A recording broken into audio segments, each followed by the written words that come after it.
ओम शांति। ओम शांति। आज की तारीख है 8 नवंबर 2025। साकार महावाक्य। बाबा कहते मीठे बच्चे, तुम देही अभिमानी बनो तो सब बीमारियां खत्म हो जाएंगी।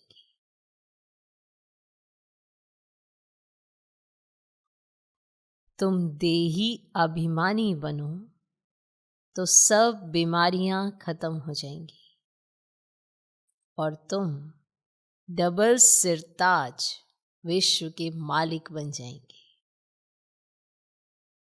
और तुम डबल सिरताज विश्व के मालिक बन जाएंगे। बाबा कहते मीठे बच्चे, तुम देही अभिमानी बनो तो सब बीमारियां खत्म हो जाएंगी और तुम डबल सिरताज विश्व के मालिक बन जाएंगे। आज का प्रश्न, बाप के सम्मुख किन बच्चों को बैठना चाहिए? बाप के सम्मुख किन बच्चों को बैठना चाहिए? उत्तर, जिन्हें ज्ञान डांस करना आता है। जिन्हें ज्ञान डांस करना आता है। ज्ञान डांस करने वाले बच्चे जब बाप के सम्मुख होते हैं तो बाबा की मुरली भी ऐसी चलती है। ज्ञान डांस करने वाले बच्चे जब बाबा के सम्मुख होते हैं ना, जब बाप के सम्मुख, तो बाबा की मुरली भी ऐसी चलती। अगर कोई सामने बैठ इधर उधर देखते तो बाबा समझते ये बच्चा कुछ भी समझता नहीं है। अगर कोई सामने बैठ इधर उधर देखते तो बाबा समझते ये बच्चा कुछ भी समझता नहीं है। बाबा ब्राह्मणियों को भी कहेंगे, तुमने ये किसको लाया है? बाबा ब्राह्मणियों को भी कहेंगे, तुमने ये किसको लाया है? जो बाबा के सामने भी उबासी देते हैं। तुमने ये किसको लाया है जो बाबा के सामने भी उबासी देते? बच्चों को तो ऐसा बाप मिला है जो खुशी में डांस करनी चाहिए। बच्चों को तो ऐसा बाप मिला है जो खुशी में डांस करनी चाहिए। बाप के सम्मुख किन बच्चों को बैठना चाहिए?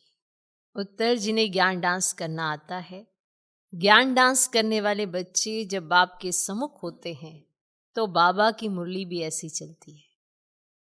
अगर कोई सामने बैठ इधर उधर देखते तो बाबा समझते ये बच्चा कुछ भी समझता नहीं है। बाबा ब्राह्मणियों को भी कहेंगे, तुमने ये किसको लाया है? जो बाबा के सामने भी उबासी देते। बच्चों को तो ऐसा बाप मिला है जो खुशी में डांस करनी चाहिए। आज का गीत है, दूर देश का रहने वाला आया देश पर आए। ओम शांति। मीठे मीठे बच्चों ने गीत सुना। रूहानी बच्चे समझते हैं कि रूहानी बाबा जिसको हम याद करते आए हैं, दुख हरता सुख करता, वह तुम मात पिता हम बालक तेरे, फिर से आकर हमको सुख घनेरे दो। हम दुखी हैं, ये सारी दुनिया दुखी है क्योंकि ये है ही कलयुगी पुरानी दुनिया। तो पुरानी दुनिया अथवा पुराने घर में इतना सुख नहीं हो सकता जितना नई दुनिया नए घर में होता है। तुम बच्चे समझते हो हम विश्व के मालिक आदि सनातन देवी देवता थे। हमने 84 जन्म लिए हैं। बाप कहते हैं बच्चों, तुम अपने जन्मों को नहीं जानते हो कि कितने जन्म पाठ बजाया है। मनुष्य समझते हैं 84 लाख पुनर्जन्म है। एक एक पुनर्जन्म कितने वर्ष का होता है? 84 लाख के हिसाब से तो सृष्टि चक्र बहुत बड़ा हो जाए। तुम बच्चे जानते हो हम आत्माओं का बाप हमको पढ़ाने आए हैं। हम भी दूर देश के रहने वाले हैं। हम कोई यहाँ के रहने वाले नहीं हैं। यहाँ हम पाठ बजाने आए हैं। बाप को भी हम परमधाम में याद करते हैं। अभी इस पराये देश में आए हैं। शिव को बाबा कहेंगे, रावण को बाबा नहीं कहेंगे, भगवान को बाबा कहेंगे। बाप की महिमा अलग है। 5 विकारों की कोई महिमा करेंगे क्या? देह अभिमान तो बहुत बड़ी बीमारी है। हम देही अभिमानी बनेंगे तो कोई बीमारी नहीं रहेगी और हम विश्व के मालिक बन जाएंगे। तो ये बातें तुम्हारी बुद्धि में हैं। तुम जानते हो शिव बाबा हम आत्माओं को पढ़ाते। जो भी और इतने सत्संग आदि हैं, कहाँ भी ऐसे नहीं समझेंगे कि हमको बाबा आकर राजयोग सिखलाएंगे, राजाई के लिए पढ़ाएंगे। राजा बनाने वाला तो राजा ही चाहिए ना। अब सर्जन पढ़ाकर आप समान सर्जन बनाएंगे। अच्छा, डबल सिरताज बनाने वाला कहाँ से आएगा? जो हमको डबल सिरताज बनाए, इसीलिए मनुष्यों ने फिर डबल सिरताज श्री कृष्ण को रख दिया है। परंतु श्री कृष्ण कैसे पढ़ाएंगे? जरूर बाप संगम पर आए होंगे, आकर राजाई स्थापन की होगी। तो बाप कैसे आते हैं तुम्हारे सिवाय और कोई की बुद्धि में नहीं होगा। दूर देश से बाप आकर हमको पढ़ाते हैं, राजयोग सिखलाते हैं। बाप कहते हैं मुझे कोई लाइट व रतन जड़ित ताज है ही नहीं। ना मुझे लाइट का ताज है, ना मुझे रतन जड़ित ताज है। मैं तो कभी राजाई पाते ही नहीं।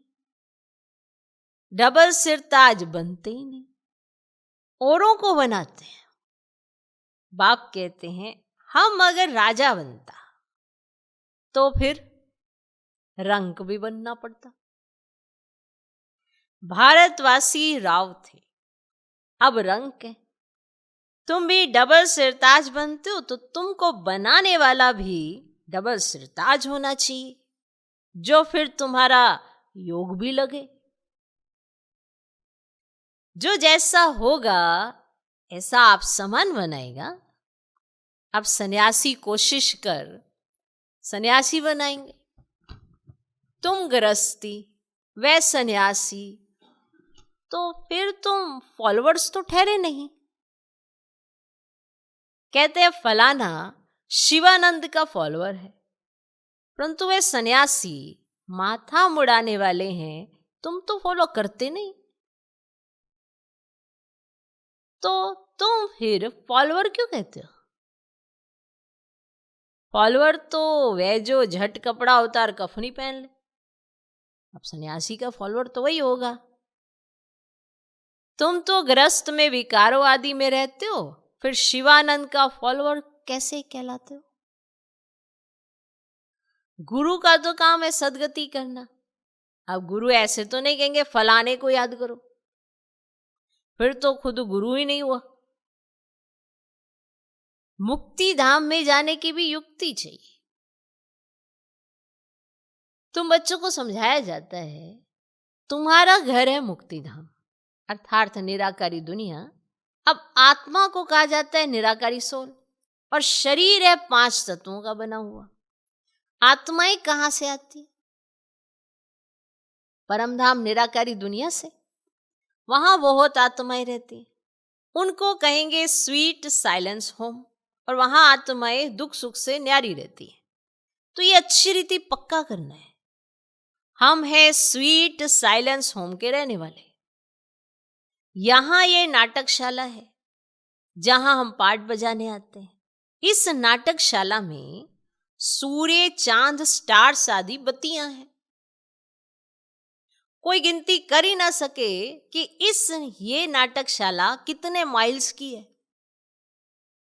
कोई गिनती ही नहीं कर सकता। एरोप्लेन में ऊपर जाते हैं, लेकिन उसमें पेट्रोल आदि इतना नहीं डाल सकते जो जाकर फिर लौट भी आए। इतना दूर नहीं जा सकते। वे समझते हैं इतने माइल्स तक है, लौटेंगे नहीं तो गिर पड़ेंगे। अब लौटने का भी तो चाहिए ना उसमें पेट्रोल, अब लौटेंगे ही नहीं तो गिर पड़ेंगे। समुद्र का व आकाश तत्व का अंत पा नहीं सकते। अभी बाप तुमको अपना अंत देते हैं, अभी बाप तुमको अपना अंत देते हैं। आत्मा इस आकाश तत्व से पार चली जाती है। ठीक, कितना बड़ा रॉकेट है। तुम आत्माएं जब पवित्र बन जाएंगी तो फिर रॉकेट मिसल तुम उड़ने लग पड़ेंगे। तुम रॉकेट मिसल उड़ जाएंगी आत्माएं, शरीर थोड़ा उड़ने लगेगा, शरीर नहीं, आत्माएं ऐसे उड़ने लगी। कितना छोटा रॉकेट है। सूर्य चांद से भी उस पार मूल वतन में चले जाएंगे। सूर्य चांद का अंत पाने की बहुत कोशिश करते। दूर के स्टार्स आदि कितने छोटे देखने में आते हैं, है तो बहुत बड़े। जैसे तुम पतंग उड़ाते हो, पतंग उड़ाते हो, जब वो नीचे होती है आपके पास बड़ी होती है ना, जब ऊपर जाते तो कितनी छोटी छोटी दिखाई पड़ती है। ऐसी स्टार्स है। बाप कहते तुम्हारी आत्मा तो सबसे तिखी है, सेकंड में एक शरीर से निकल दूसरे गर्भ में जाए प्रवेश करती, इतनी तिखी है। किसका? कर्मों का हिसाब किताब लंदन में है। ठीक है, अब आत्मा पहले भारत में थी, अब उसका हिसाब किताब लंदन में है। तो पासपोर्ट, वीजा सब कुछ चाहिए होगा उसको, तो सेकंड में लंदन जाकर जन्म लेगी। सेकंड आत्मा यूं जाएगी, शू, कितनी स्पीड है सोचो। पहले यहां थी और फिर उसका हिसाब किताब अब लंदन में है। लंदन में उसका हिसाब किताब है कर्मों का, तो अब वो लंदन में जाके जन्म लेगी। सेकंड में जीवन मुक्ति भी गाई हुई है ना। बच्चा गर्भ से निकला और मालिक बना। जब गर्भ में है उसे नहीं पता मेरे बाप के पास कितनी प्रॉपर्टी है, क्या है। अब बाप को पता है कि जो मेरा बच्चा आने वाला है ये उसकी प्रॉपर्टी है।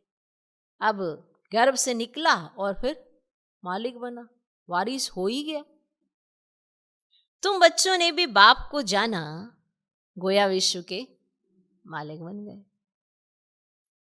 वेद का बाप ही आकर तुमको विश्व का मालिक बनाते हैं। अब स्कूल में बैरिस्ट्री पढ़ते तो बैरिस्टर बनेंगे, यहां तुम डबल सिरताज बनने के लिए पढ़ते हो। अगर पास होंगे तो डबल सिरताज जरूर बनेंगे, फिर भी स्वर्ग में तो जरूर आएंगे। तुम जानते हो बाप तो सदैव वहां ही रहते हैं। ओ गॉड फादर कहेंगे तो भी दृष्टि जरूर ऊपर जाएगी। गॉड फादर है तो जरूर कुछ तो उनका पार्ट होगा ना। अब गॉड फादर है, भगवान है, परमात्मा है, कुछ तो इस वर्ल्ड ड्रामा के अंदर उनका पार्ट होगा ना, होगा ना। अभी पार्ट बजा रहे हैं। उनको बागवान भी कहते हैं, कांटों से आकर फूल बनाते हैं। तो तुम बच्चों को खुशी होनी चाहिए, बाबा आया हुआ है, इस देश पर आए। दूर देश का रहने वाला आया देश पर आए। दूर देश का रहने वाला तो बाप ही है, और आत्माएं भी वहां रहती हैं, यहां फिर पाठ बजाने आती है। देश पर आए ये अर्थ कोई नहीं जानते। मनुष्य तो भक्ति मार्ग में जो सुनते हैं ना वह सत्य सत्य कहते रहते हैं। तुम बच्चों को बाप कितना अच्छी रीति समझाते हैं।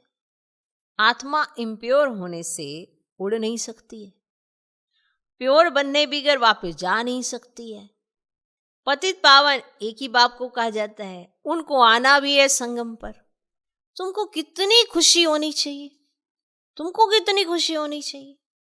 बाबा हमको डबल सिर ताज बना रहे हैं, इससे ऊंच दर्जा तो कोई का होता ही नहीं है।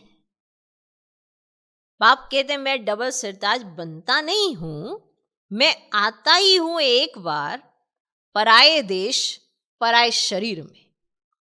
ये दादा भी कहते हैं, मैं शिव थोड़े ही हूं, मुझे तो लखीराज कहते थे।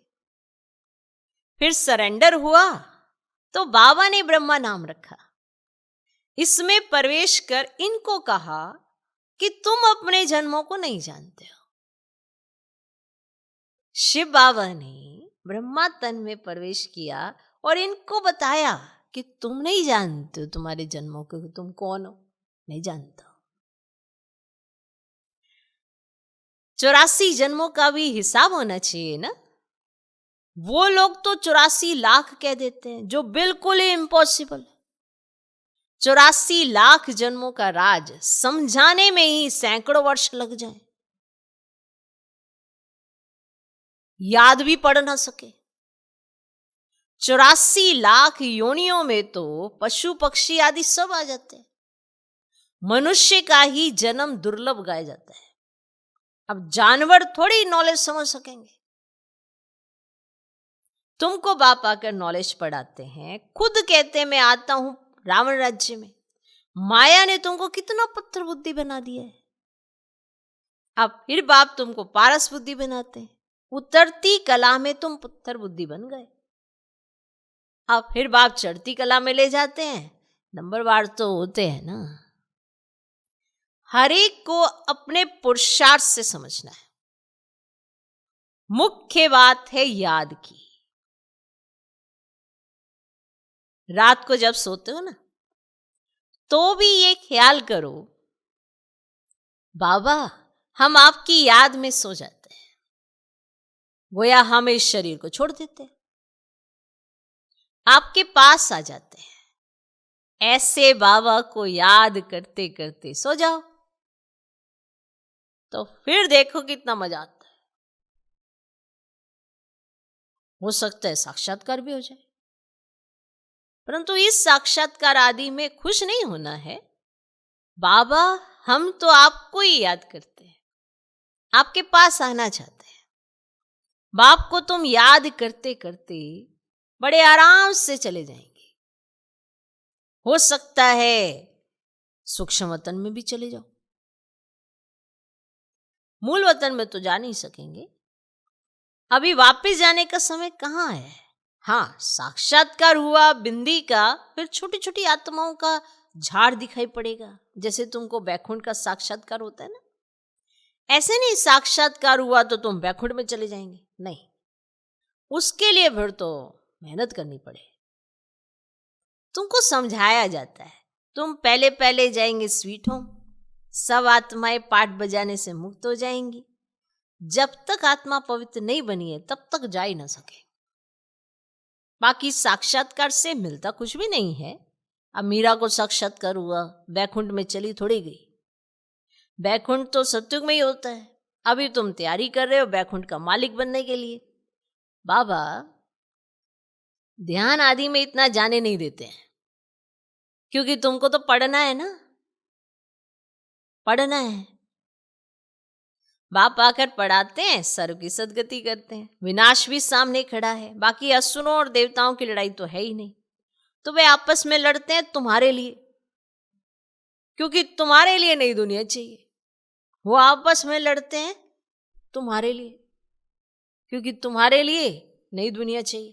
बाकी तुम्हारी लड़ाई है माया के साथ।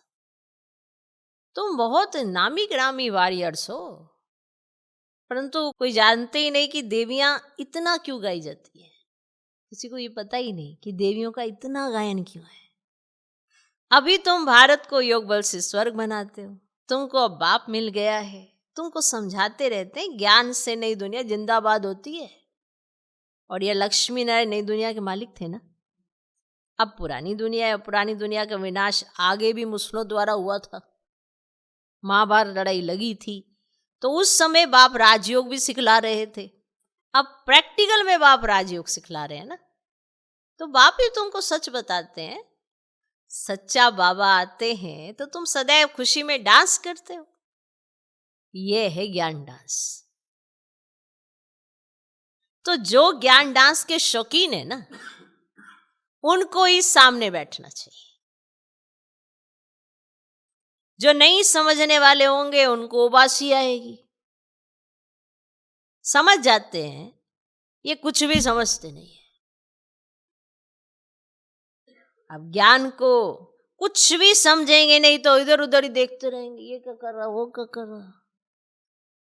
तो बाबा को तो सब समझ में आ जाता है कि ये कुछ भी समझते नहीं है, इन्हें कुछ समझ ही नहीं आ रहा, इसलिए इधर उधर देखते रहते। तो बाबा भी ब्राह्मणी को कहेंगे, तुमने ये किसको लाया है, ये किसको ला के आगे बिठा दिया। जो सीखते हैं और सिखलाते हैं उनको सामने बैठना चाहिए। जिन्हें ये रहता है कि हाँ मुझे ये सीखना है, बाबा ने क्या कहा, बाबा के साथ साथ वो सुनते भी हैं, समझते भी हैं, उनको आगे बैठना चाहिए।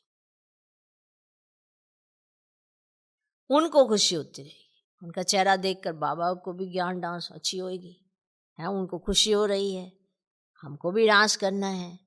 तो ये है ज्ञान डांस। अब श्री कृष्ण ने तो ना ज्ञान सुनाया ना डांस किया, और मुरली तो ये ज्ञान की है ना।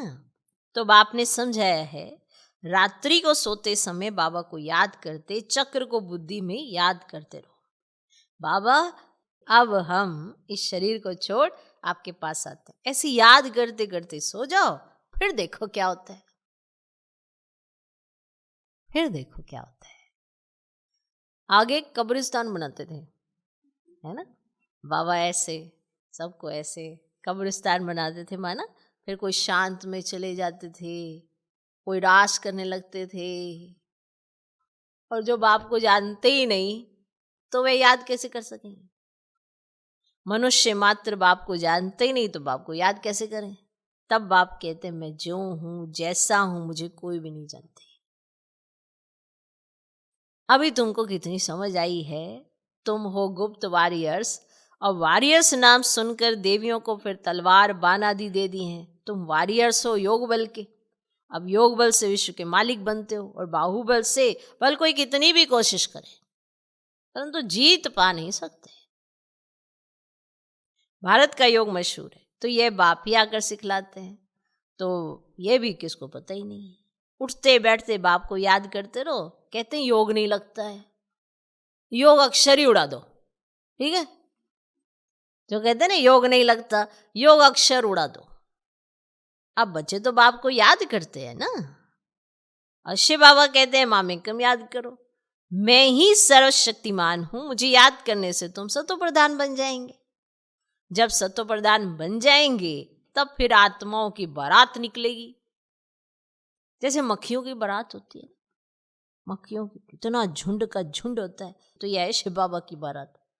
और शिव बाबा के पिछाड़ी सब आत्माएं मच्छरों से दृश्य भागेंगी, बाकी शरीर सब खत्म हो जाएंगे। शरीर लेके थोड़ा भागना है, शरीर तो यहीं छोड़ जाएंगे, यहाँ की चीज यहीं के दे देंगे। 5 तत्वों से बने या 5 तत्वों में चली जाएगी, यहीं छोड़ देंगे।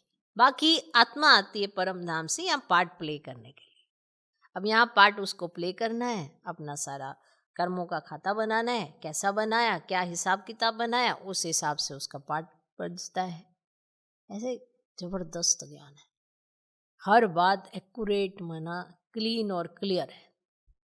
वो अलग है बात है कि कोई मूंझना चाहे तो वो किसी भी बात को पकड़ ले, वैसे है क्लीन और क्लियर। अच्छा, मीठे मीठे सिकी लदे बच्चों प्रति माता पिता बाप दादा का याद प्यार और गुड मॉर्निंग। रूहानी बाप की रूहानी बच्चों को नमस्ते। हम रूहानी बच्चों की भी रूहानी बाप को नमस्ते नमस्ते नमस्ते। Good morning good morning good morning. धारणा के लिए मुख्य सर पहला पॉइंट, रात को सोने से पहले बाबा से मीठी मीठी बातें करनी है। रात को सोने से पहले बाबा से मीठी मीठी बातें करनी है। बाबा हम इस शरीर को छोड़ आपके पास आते हैं, ऐसे याद करके सो जाना। याद ही मुख्य है, याद से ही पारस बुद्धि बनेंगे। रात को सोने से पहले बाबा से मीठी मीठी बातें करनी है। बाबा, हम इस शरीर को छोड़ आपके पास आते हैं, ऐसे याद करके सोना है। याद ही मुख्य है, याद से ही पारस बुद्धि बनेंगे। दूसरा पॉइंट, 5 विकारों की बीमारी से बचने के लिए देही अभिमानी रहने का पुरुषार्थ करना। 5 विकारों की बीमारी से बचने के लिए देही अभिमानी रहने का पुरुषार्थ करना, अथाह खुशी में रहना है, ज्ञान डांस करना है, अथाह खुशी में रहना है, ज्ञान डांस करना है। क्लास में सुस्ती नहीं फैलाना है, क्लास में सुस्ती नहीं फैलाना है। आज का वरदान, सेवा द्वारा अनेक आत्माओं की आशीर्वाद प्राप्त कर सदा आगे बढ़ने वाले महादानी भव। सेवा द्वारा अनेक आत्माओं की आशीर्वाद प्राप्त कर सदा आगे बढ़ने वाले महादानी भव। महादानी बनना अर्थात दूसरों की सेवा करना। दूसरों की सेवा करने से स्वयं की सेवा स्वतः हो जाती है। महादानी बनना अर्थात स्वयं को मालामाल करना।